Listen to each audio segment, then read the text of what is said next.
isang kwento na madalas kong sinasabi kapag nababasa ko to. No? May isa daw lalaki na naghirap na hirap makakuha ng trabaho. Kailangan na niya makakuha ng trabaho dahil mayroon umaasang pamilya sa kanya.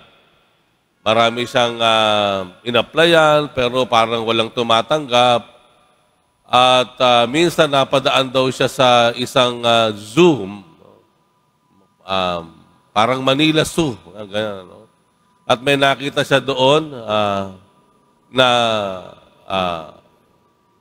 parang gwardiya at sabi niya, pwede ba mag-apply?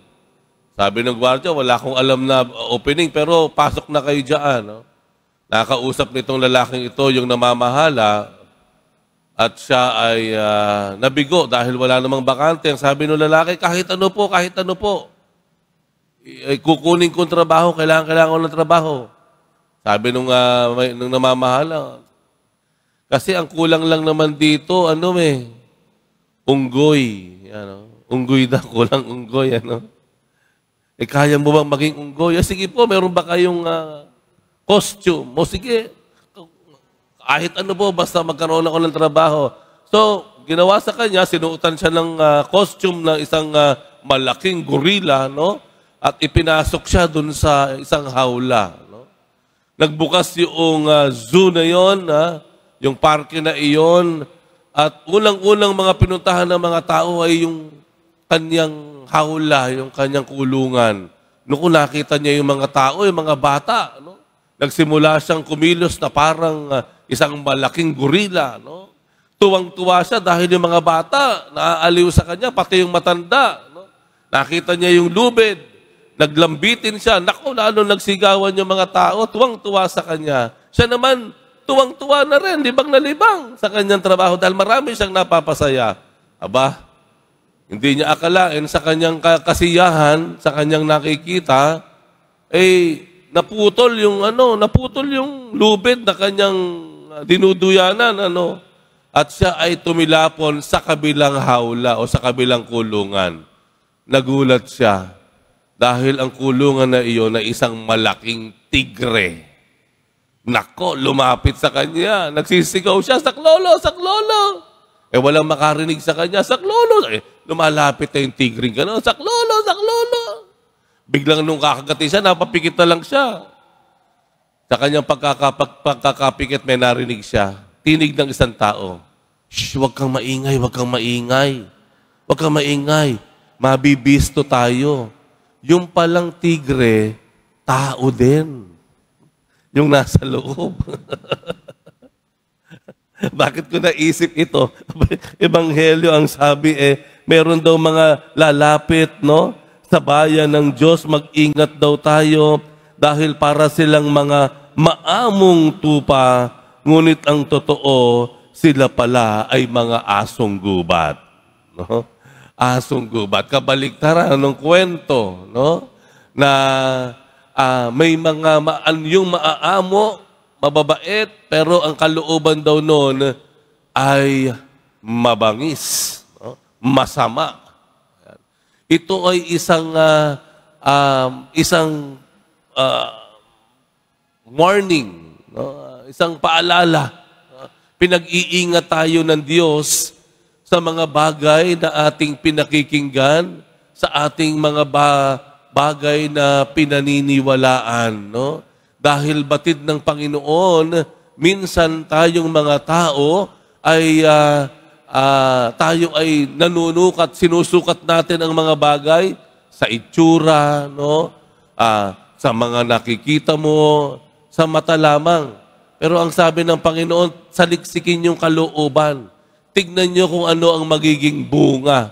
Ano ang magiging bunga nito, no?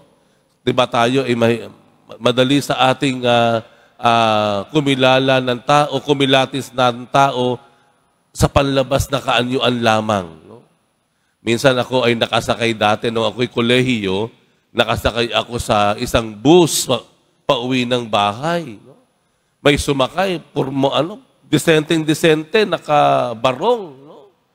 Hindi nagtagal, biglang naghihiyawan yung nasa likod. Bakit? Abala, yung nakabarong pala ay isang mandurukot. Ano? Hindi na maakalain na ito ang kanyang gagawin dahil napakapustura, mukhang mabango, maganda ang damit. No? Parang minsan ganoon pag nag-iingat tayo ng Panginoon na sa ating mga pagsusuri ng ating pinaniniwalaan, wag natin basta-basta ito pakikinggan.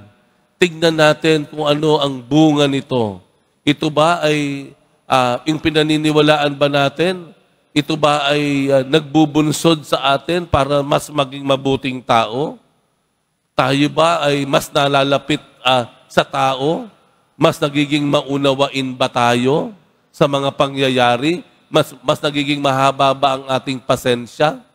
Kapag yung mga naririnig nating mga turo, caption, quotable quotes ay tumutulong sa atin para mas maging mabuting tao, ay yun po ang tatanggapin natin. Pero kung mapapansin natin, pagkatapos ng ilang araw o ilang panahon na pinaniniwalaan natin si ganito, ito ay ating ginagawang paniniwala. Pero sa bandang huli, tayo naman ay nagiging masama. Tayo gumagawa ng hindi maganda. Mas napapalayo tayo sa tao, sa kapwa natin. Mas nagiging masungit tayo.